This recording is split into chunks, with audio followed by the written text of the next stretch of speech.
The word changeling was once used to refer to an unwanted child, who the parents often believed were demons switched at birth by malicious fairies. Often, changelings would have unusual behaviours or traits, which by modern standards would be considered birth defects or handicaps, yet in the ancient times was seen as proof of the child's inhuman origin. Often, these poor children were subjected to abuse, as a common belief was in place at the time that, in order to get rid of the changeling, the parents would have to mistreat it severely, so that the fairies would take the changeling back. In the modern age, such practices are rightfully resigned to the past. Yet, there was a disturbing case not so long ago of an infamous child abuse case that would not have been out of place in the dark superstitions of the Middle Ages. Yet, it was not in a remote village, but in the heart of one of Scotland's most famous cities, that of Edinburgh. The child at the centre of this disturbing story was named Elizabeth, and was taken from a home at the age of 3, having endured great hardship in her young life, mostly at the hands of her mother, the woman known as Agatha. Agatha lived alone and had raised Elizabeth in almost complete isolation from the rest of the world. Having been obsessed with collecting figurines of fairies, Agatha's home was a shrine to these figures.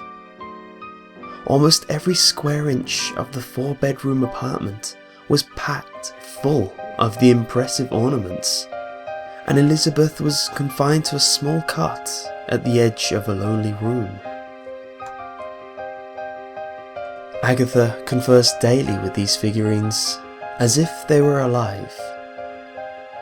Every time Elizabeth would cry, Agatha would ask the figurines to take her away, yet grew increasingly angry as her pleas seemed to fall on deaf ears. Deciding to spark the fairies into action, Agatha took to starving young Elizabeth. When this failed to cause a response, Agatha began to beat her daughter, continually asking the figurines to take her away. Remarkably, little Elizabeth survived 3 years of this torture. Agatha's cruelty only growing worse over time, as she began to treat Elizabeth like an animal and boarded up most of the windows in the house so as to leave her in the darkness for days on end. One night, a frantic call came in to the police as a neighbour reported a terrible noise from Agatha's home. When police arrived, they had to resort to breaking the door down as Agatha refused to answer. Once inside, the police found Agatha standing over a terrified Elizabeth, having tied the child to a table and preparing to strike her with one of the fairy statues. Having gathered many others in a disturbing circle around the table, Agatha was quickly apprehended and Elizabeth was saved. As she was led away, Agatha claimed that Elizabeth was a monster, that her real daughter was with the fairies, and that she had to get rid of Elizabeth in order to make things right again. Following further investigation into Agatha's past, authorities discovered that she had been a mother before, but tragically lost her baby, which sparked her obsession with collecting fairy figurines.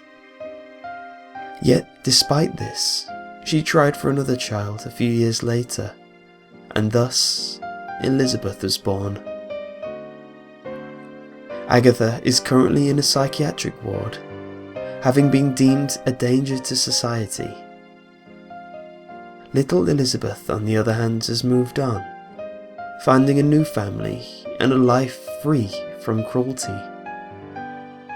Though, Only time can tell what the events of those 3 years have done to her.